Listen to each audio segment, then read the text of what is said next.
Hello, everyone. Welcome back. Now, in today's video, I'm going to be showing you another person that inspired me a lot and still inspires me. He's an amazing person, and he's done a lot of great research. And he's also obviously a best-selling author, um, and a an amazing historian and an amazing contributor to the history of the Earth. So I'm on his page now about like this guy actually learned how to scuba dive and went on um, basically some underwater adventures to discover underwater ruins off the coast of Japan and a few other places as well, I believe. And so right now I'm on the page. I'm on the page. This is see Gallery One. This is Yonaguni, the main monument and its surroundings, and then you have Gallery Two, Yonaguni, the enigma of the face and the stone stage. Gallery 3, other mysterious underwater ruins of Japan. Gallery 4, Ponap, the city beneath the waves. Gallery 5, Bimini, the road underwater. And then you have Gallery 6, which is Alexandria, columns, sphinxes, and megaliths. That looks really cool too. So yeah, there's some crazy stuff. Now heading into Gallery 1, you can just see some of these pictures. Like mainstream science wants to explain this as natural, um, as a natural occurrence, like this type of structure. Mainstream scientists are trying to explain this as basically natural formations, and I have a background in construction, so even without that, just looking at these pictures, like there's no way that's natural formation. Look at that little person compared to the size of that structure. It's just insane. But there's no way rocks form naturally in that way. And these pictures are some examples of what of what something like that would look like. That's basically not underwater, so you could clearly see that it's the same type of step structure. And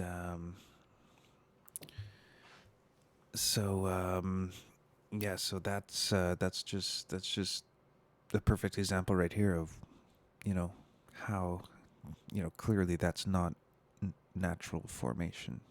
Nature doesn't make 90-degree angles like that. So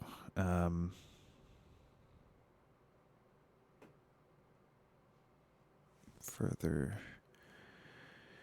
moving on, there's a bunch of formations that are it's just clear evidence that this part of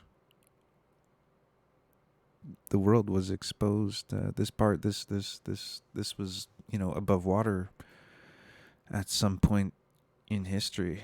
So I didn't read. So here it says that terraces and steps, perspectives of the south face of the main monument, Yonaguni. And then obviously this says terraces and steps, prehistoric rock hewn structures at Sacsayhuaman, and nearby. So on the left it's Sacsayhuaman, and on the right it's Kenko. in the high Andes Mountains of Peru. And so moving down, so left view of the internal right angle of the Basin. It is difficult to see how such a feature in such a protected netting could have been produced solely by natural forces such as waves or tidal action. On the right, turtle figure carved into the top of the eastern side of the main monument. So that's pretty insane.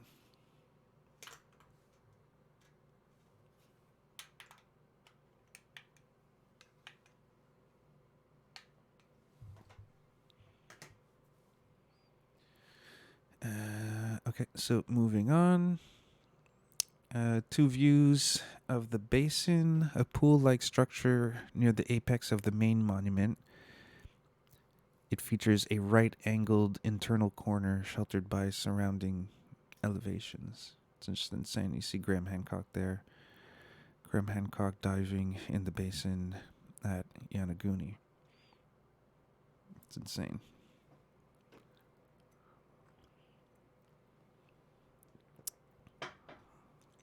So look at that. That's crazy right there. Whatever the hell's going on there. It's like a trench.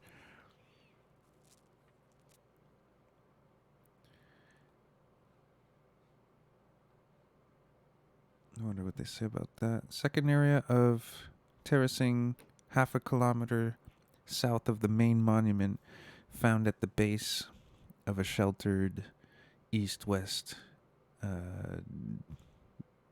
defile. Defile. And at a depth of 27 meters, it could not have been subjected to the and wave. What? Okay, so it's probably a typo, but wave and tidal forces, and that some geologists believe were responsible for the Yanaguni anomaly. So yeah, so basically, you can see right there that some geologists believe were responsible for. That's crazy. So here we have a series of 3 vertical holes run in alignment along the basin's straight edge. Some geologists have described them as potholes, which they may well be. However, their direct and immediate association with another curious feature, the basin itself, should force us to consider other possibilities as well. That's for sure. Curious feature, close up to parallel megaliths with an apparent curving, sloped stone path flanked by parallel curving walls. So I forgot to make these pictures bigger. So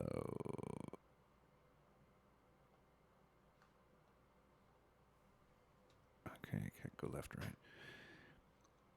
So yeah, that's pretty crazy.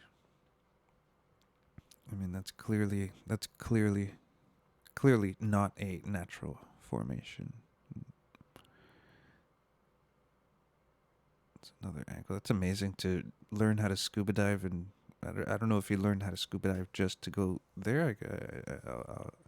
I'll brush up on my history about that, but just going on an adventure like that just shows you how committed this guy is to his profession, you know.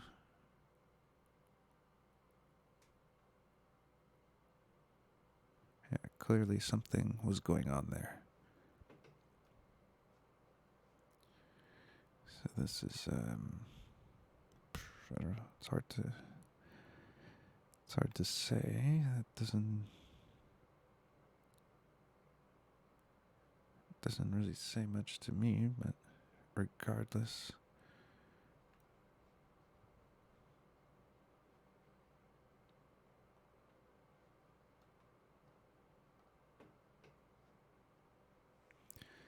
this is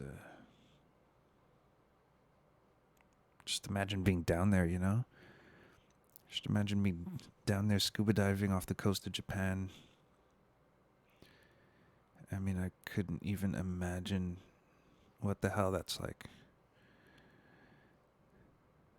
It's like a boulder stuck between two bigger boulders. What is that? That's crazy. Okay, yeah, that's nuts. That's crazy.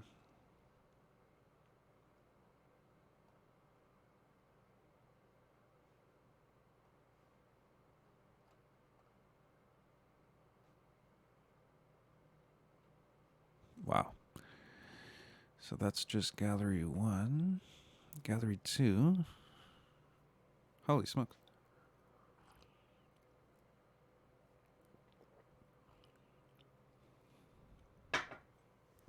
So this is that's a creepy looking rock. No, it's a creepy looking head. So that's a megalithic carved stone head La Venta in Gulf of Mexico. Let's check that out, eh? Imagine hiking around and then you freaking run into that shit. Like, whoa. Holy crap.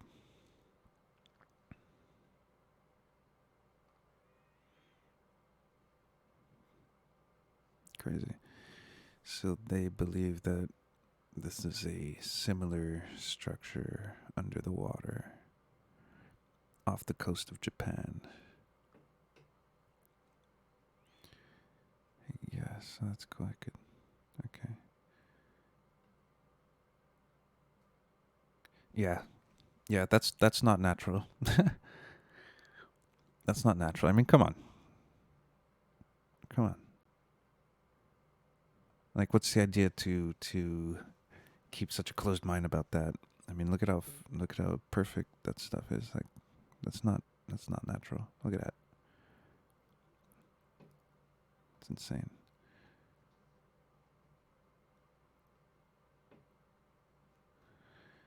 Absolutely insane. Now this is gallery 3.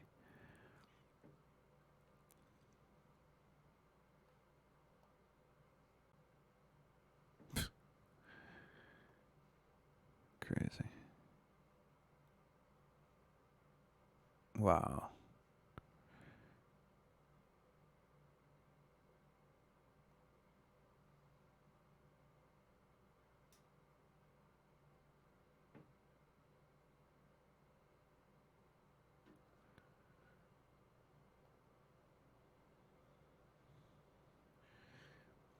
It doesn't look like much, really. It's like just a cave, basically. It's insane. What does it say? Side view in poor visibility of one of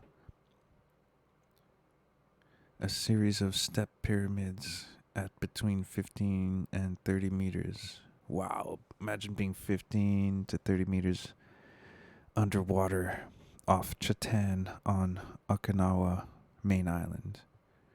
Further investigation needs to be done to establish whether these are natural geological phenomena. If they are not natural, then are they genuinely ancient structures, or could they be the result of modern quarrying, dredging, etc.? Whoa. That looks pretty trippy right there. What is that? Whoa. What the hell?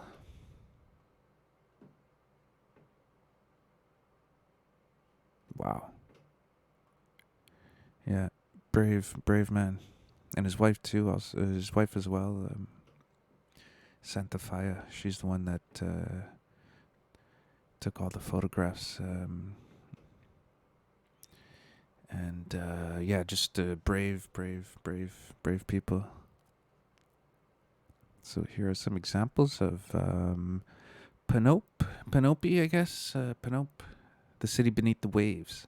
So on the left, mysterious megalithic temple of Nan Dawes rises above the canals of Nan Madol, Ponape Island in Micronesia. On the right, it's Ponape has a natural outcropping of prismatic basalt, which was employed in the construction of the major temples on the island. So, yeah, wow.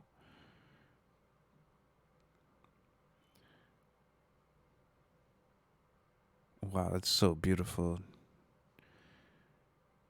Just imagine scuba diving there. Wow, look at that water.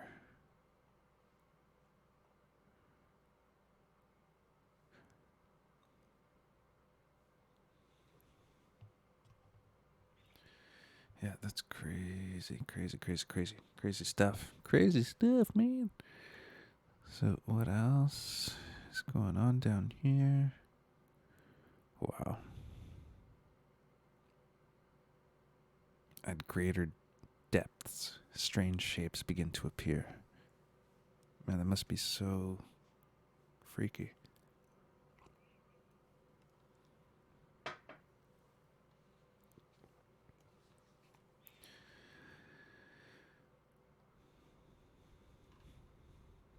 Whoa. Check that out. Holy. What the? Wow. What is that? Looks like a pharaoh's head or something. Kind of. Whoa.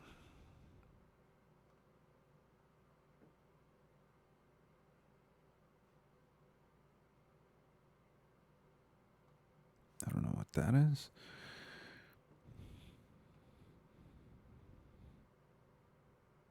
Man, that looks so freaky.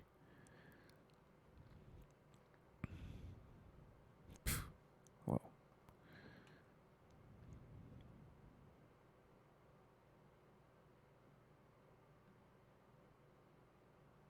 Okay, so that they believe is a fallen underwater column. Fallen underwater column. Okay, so they're making a comparison.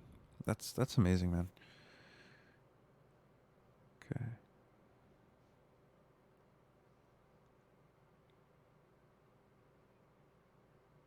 Don't remember which one. This is what.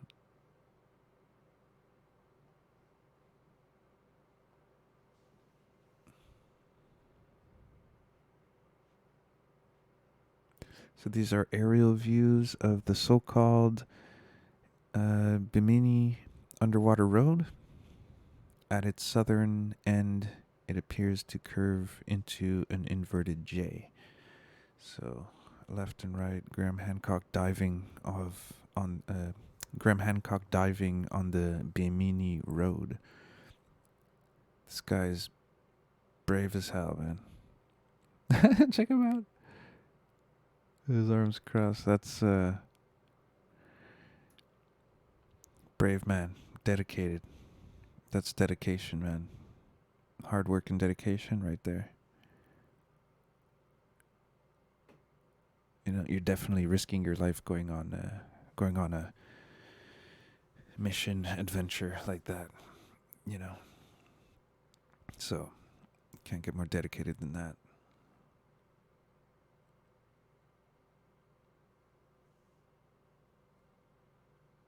Some strange formation.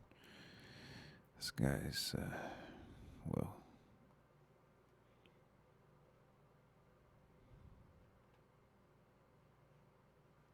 Pretty crazy, but that looks like, you know. Yeah, stone circles see views of the megaliths along the Bimini Road. Most scholars assert that these remarkable parallel rows of blocks are naturally produced. So yeah, there you go. So people think that these rocks basically just randomly sat themselves in position this way. So yeah, clearly, I mean, those are a lot of rocks to be aligned like that, you know, like That's a lot for it not to be done on purpose, you know.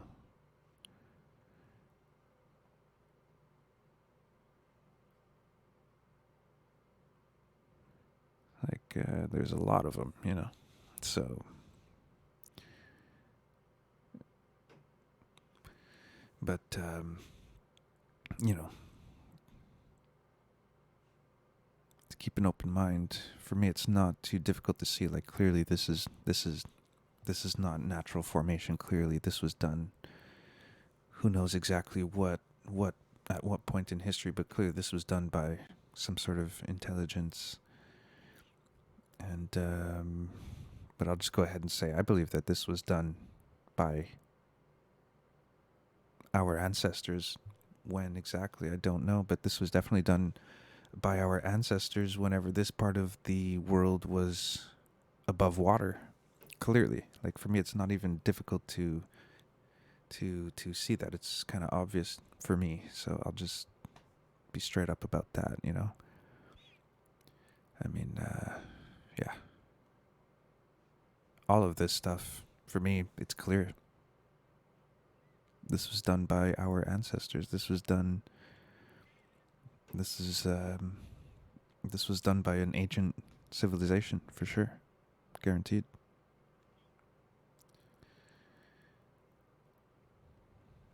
Yeah, so check all that stuff out, man. It's like, well,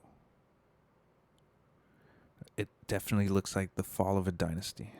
That's for sure. The fall of a dynasty? I wonder which one. So yeah, look at that. That looks like that's totally a freaking, it's like a column. Look at that. It's like a perfect freaking block.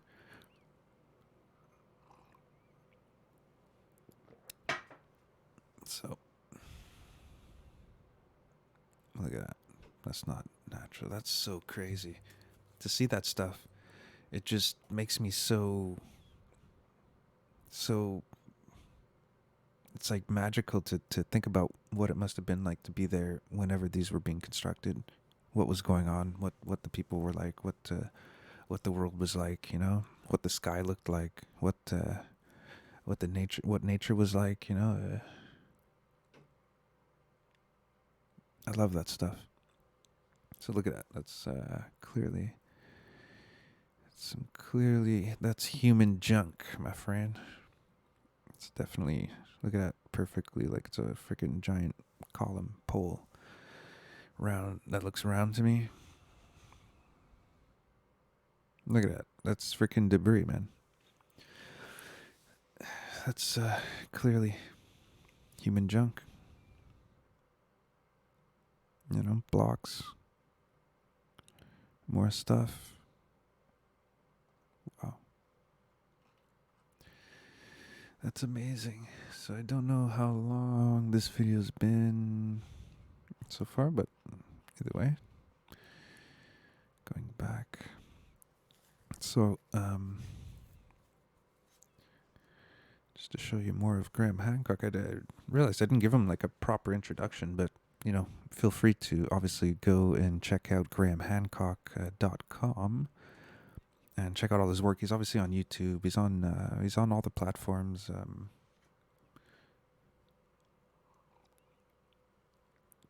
And he's one of my idols. He's definitely someone I look up to, and I'm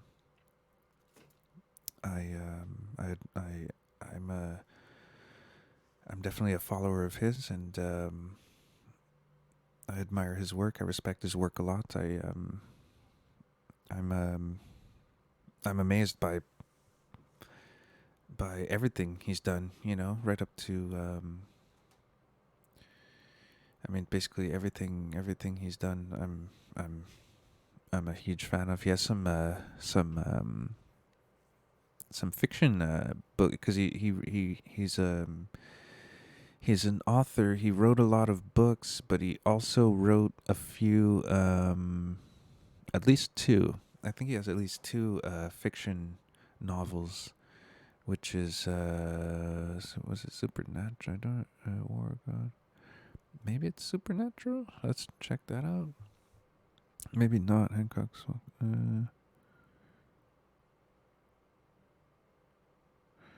Yeah, I should do a whole video on just this.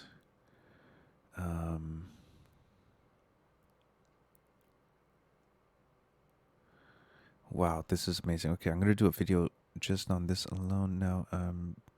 I don't think that was. I know he has more books than that. Let me see. Maybe not. Which? Okay, there you go. Um.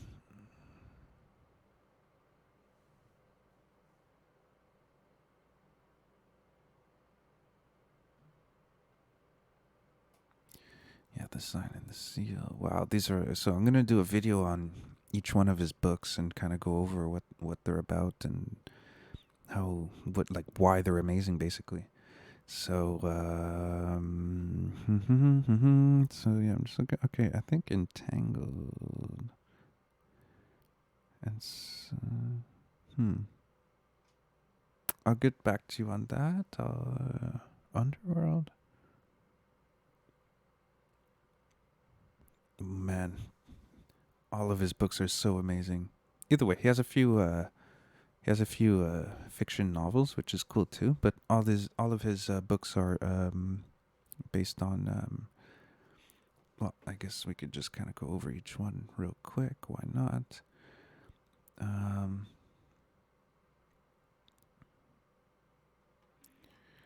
Okay, maybe I should read the first paragraph here. So, after years of traveling, exploring archaeological sites, and rummaging through puzzles in the ancient myths and legends, I have found many reasons to suspect that the orthodox theory of human prehistory, the one that is taught in all our schools and universities, is seriously in error.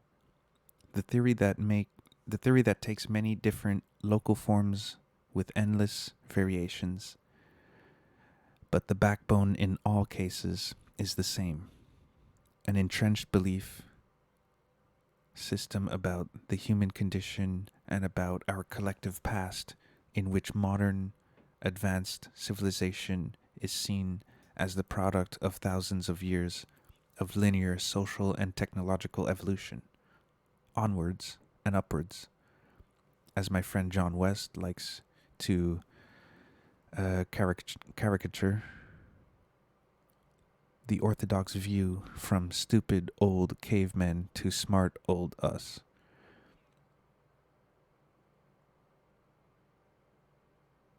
So he goes on to say, I write my books to try to show that an alternative view can fruitfully be considered.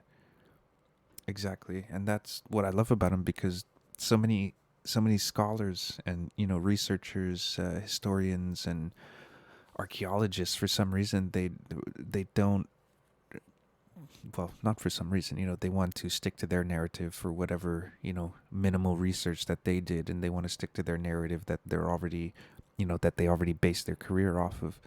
And whenever any alternate views come up, they don't open up their minds to it. They just basically try to dismiss it as garbage.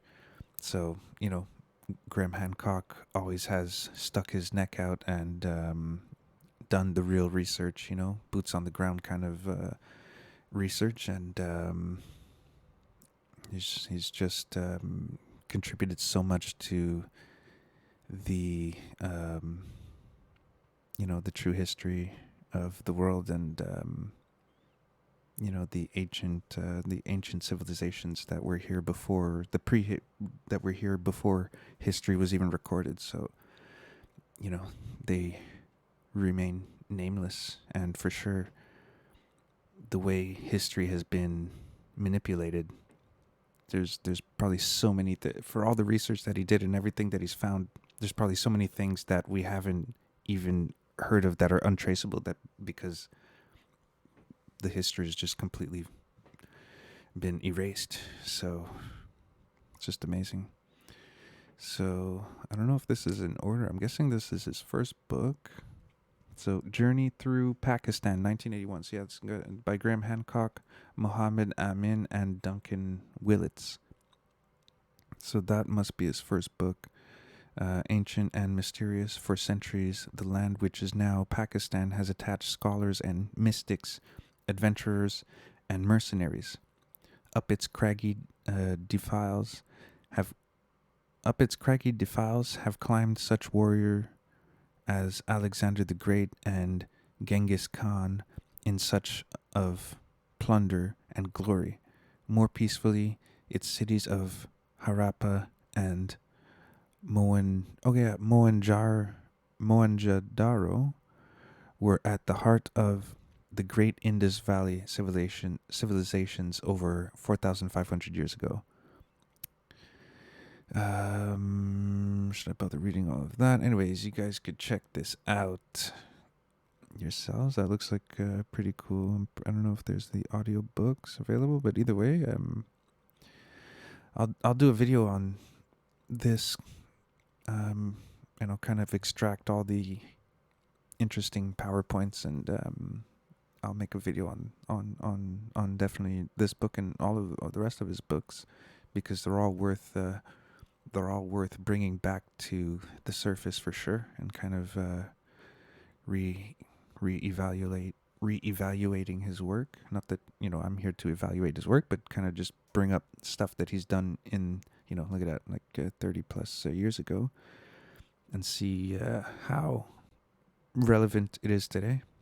So Under Ethiopian Skies by Graham Hancock, Richard Pankhurst, and photographed by Duncan Willits. So I'm gonna research those other guys too and see what they're up to. See if they're doing anything interesting at this point in time.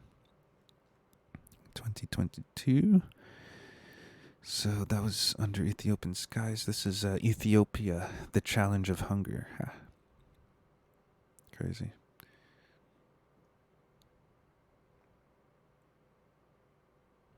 AIDS, the deadly epidemic.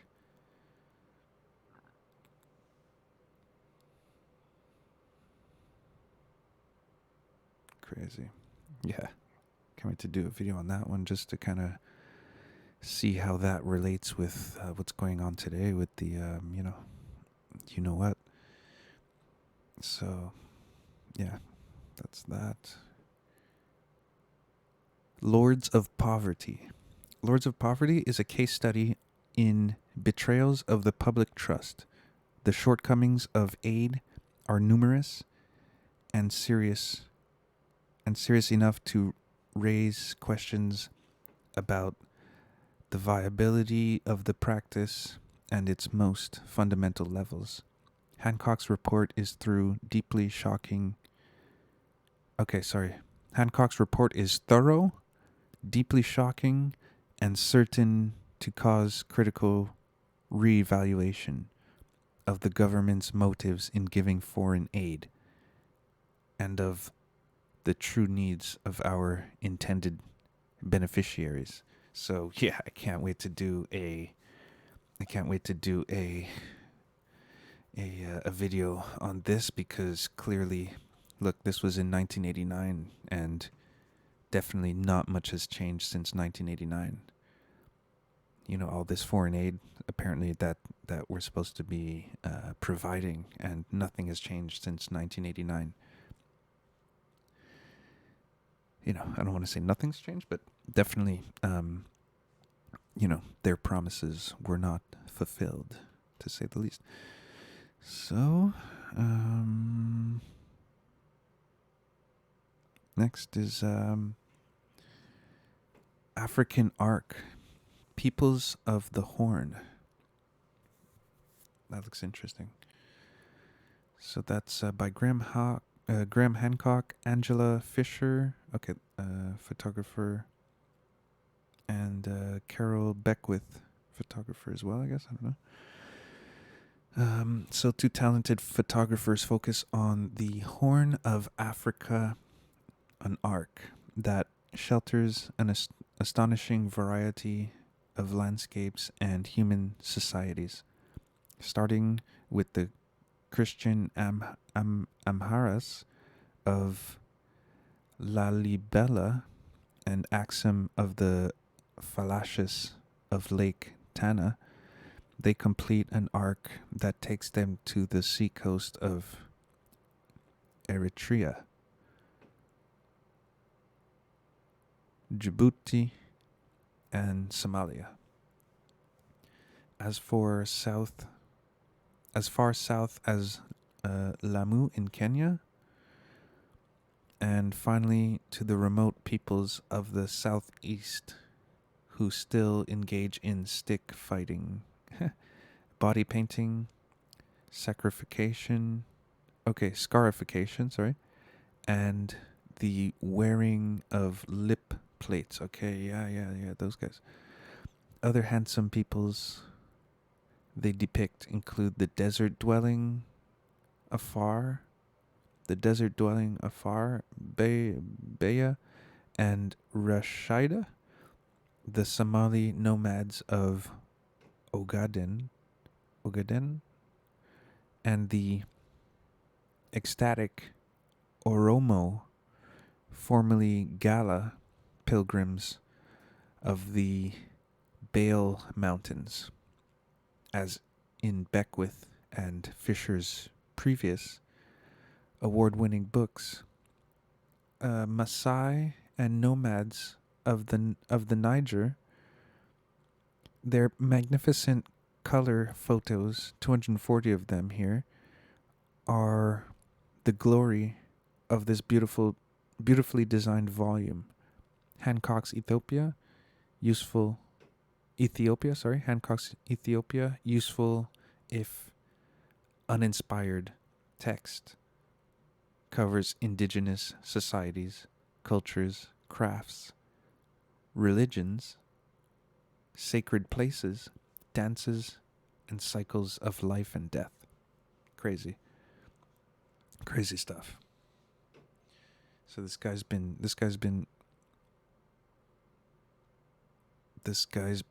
at it since, the early 80s and definitely before, so this guy's been a serious contributor to the knowledge of the earth.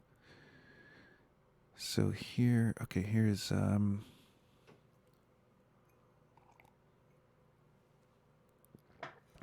this is the first book that I heard of him. So it looks like that's the first book he did alone.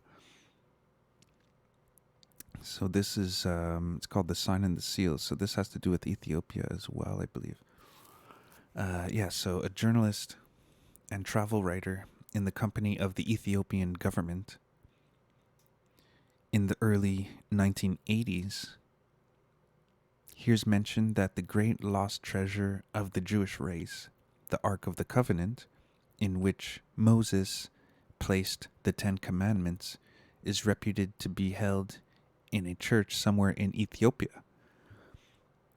The same man later sees the Hollywood blockbuster Raiders of the Lost Ark, and an idea begins to find shape in his mind, which will take some years to come to fruition.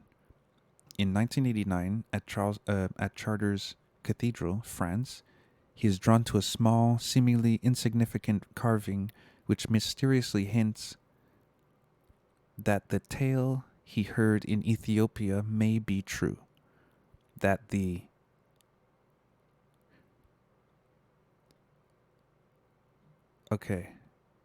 may be true. That may, in fact, be the last resting place of the Ark. The man is Graham Hancock, and the story of his quest to discover the truth behind the legends is the breathtaking real-life adventure of The Sign and the Seal, the book that launched Graham into the bestseller lists worldwide. So, there you go. Following obscure clues found within ancient stories and biblical tales through the occult knowledge gleaned from the coded Grail epic of Wolfram von Eckenbach, I believe, and the obscure and secretive workings of the enigmatic Knights Templar. Graham traces the Ark from its sources in ancient Egypt to Jerusalem, and from there to its final resting place in Africa. So I'm gonna do a video as well about the Knights Templar, because that's there's some history there as well. This is a tale worthy of Indiana Jones himself, a real modern day quest set against the lost knowledge of the ancient world and the political intrigues of the contemporary one. Here is the first inkling that the technology of ancient Egypt that produced the Ark was something mysterious and powerful, a legacy perhaps of something older and forgotten. Here is the seed that would flower in Fingerprints of the Gods. Was Moses an initiate of the lost Egyptian wisdom? The lost wisdom of the survivors of the cataclysmic flood? A deeper personal account of a quest for meaning, The Sign and the Seal, is a must-read for any interested in the ancient world or in the genesis of Graham Hancock's thinking. Amazing, amazing, amazing stuff. So, yeah, so that's his first heavy hitter, I guess you could say. And then there's obviously a classic that he's known for, Fingerprints of the Gods. That's one that everyone should check out. I won't go ahead. I won't read this. I won't bother reading this. I'll just go over all the rest of his books. Keeper of Genesis, The Message of the Sphinx. So that's cool too, because they him and his colleague Robert Bivol have basically examined the Sphinx, and basically they found that there's water erosion on the Sphinx, and basically on top of that, basically, to make a long story short, they believe that there's a lot of evidence that the Sphinx is older than the Great Pyramids of Giza, and I believe that is true. I mean, just the evidence that they present is it's pretty obvious. So that's just my opinion. But I'll make another video on that as well, because that's super cool, and there's a lot of history there as well. Moving on, Mars Mystery. That's so cool. I mean, by Graham Hancock, Robert Bivol, and John Grigsby. And so moving on. I mean, Mars Mystery. Like, you could just imagine how amazing that is. Heaven's Mirror, Quest for the Lost Civilization, by Santaphia and Graham Hancock. Amazing.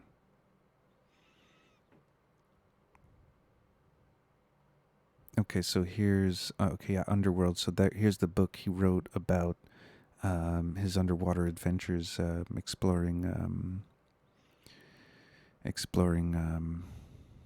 off the coast of Japan.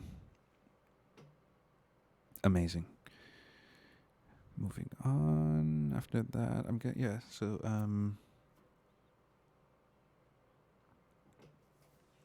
Talisman, The Master Game. The Master Game is a roller coaster intellectual journey through the back streets and rat runs of history to uncover the traces in architecture and monuments of a secret religion that has shaped the world. Wow. Amazing. So that's Graham Hancock and Robert Bivol as well. I'll do a video about Robert Bivol as well, because he's pretty cool too. Moving on.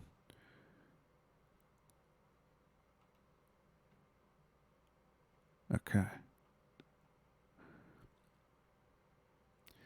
So, okay, it looks like it's two.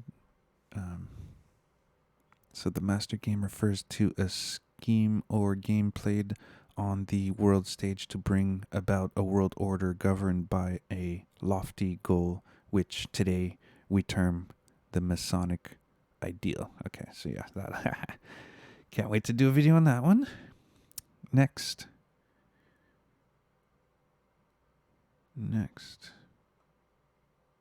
Supernatural. This one.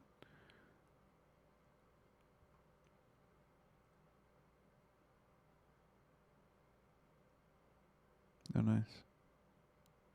Chapter 1 read by Graham Hancock. That's pretty cool.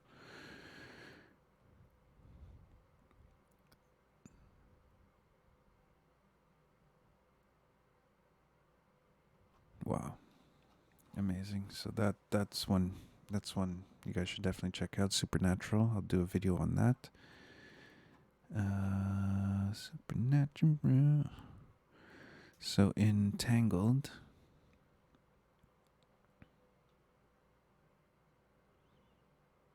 That looks so cool. Okay, why not? I'll play like a couple seconds. Hope we don't get in trouble for it.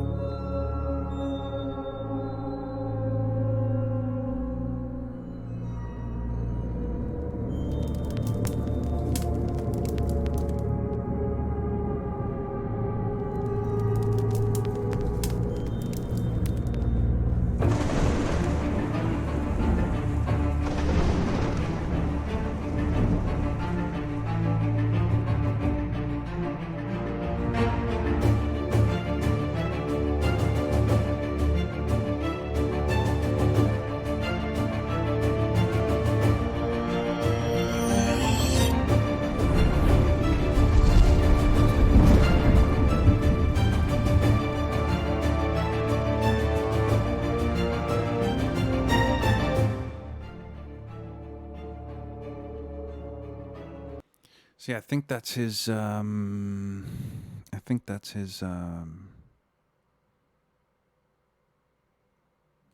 his fiction novel.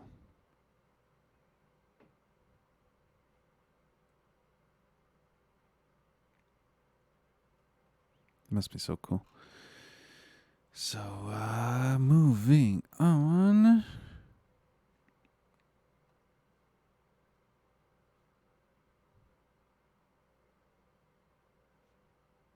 Yeah, actually, let me read some of those comments here if you guys can't see. Entangled. So, where is it? A remarkable piece of work that keeps the readers on the edge of the chair. Colin Wilson. A dazzling tale, awesome in scope, a feast for the mind of the heart, of the mind and the heart. That's Rick Rossman, MD, author, DMT, The Spirit Molecule. Okay, yeah, I'll do a video on that. This guy as well, because that's some amazing stuff that he's working on. Anyway, so where was I? Yeah, so moving on. Okay, yeah, War God is another one. Man, this guy seriously produces amazing stuff.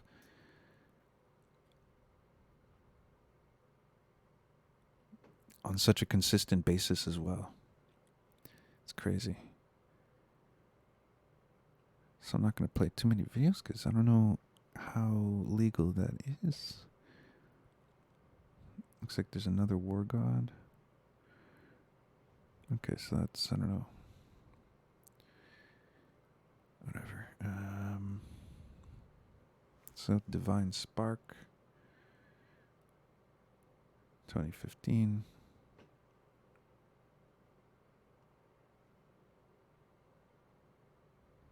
Magicians of the Gods. Now this is another what was it, like the sequel or whatever to Fingerprints of the Gods. That's his newer version, I guess updated version of the book, and it's called Magicians of the Gods. And here he covers Göbekli Tepe, which is I'll do a video on Göbekli Tepe as well. because that's one of the most. They believe it's the oldest megalithic site on Earth. It's basically the oldest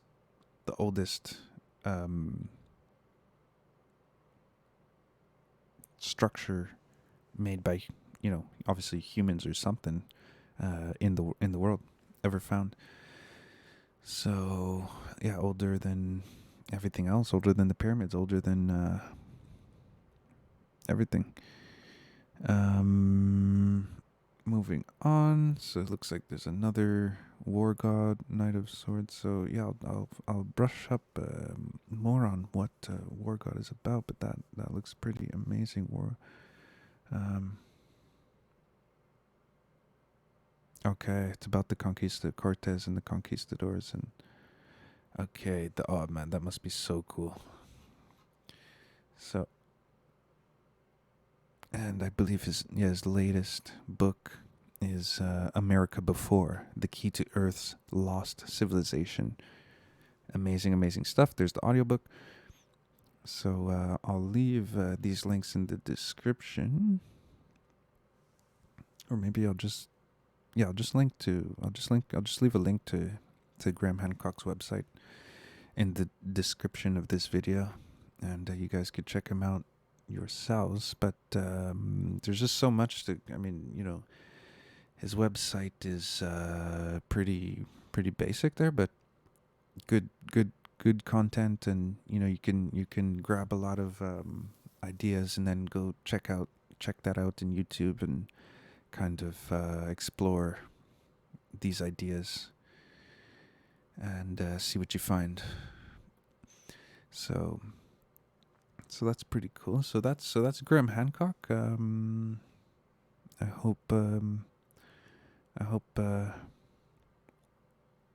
hope you find Graham Hancock as interesting as I do, and even if you don't, that's fair too. Doesn't bother me. But yeah, I hope I personally think that people like Graham Hancock should be more popular and known by more people, because when you look at all of the to be fair, just say people that are not worthy of so much followers and attention, people who don't really offer much to the world, are very popular. So I mean, I don't see why Graham Hancock shouldn't be popular.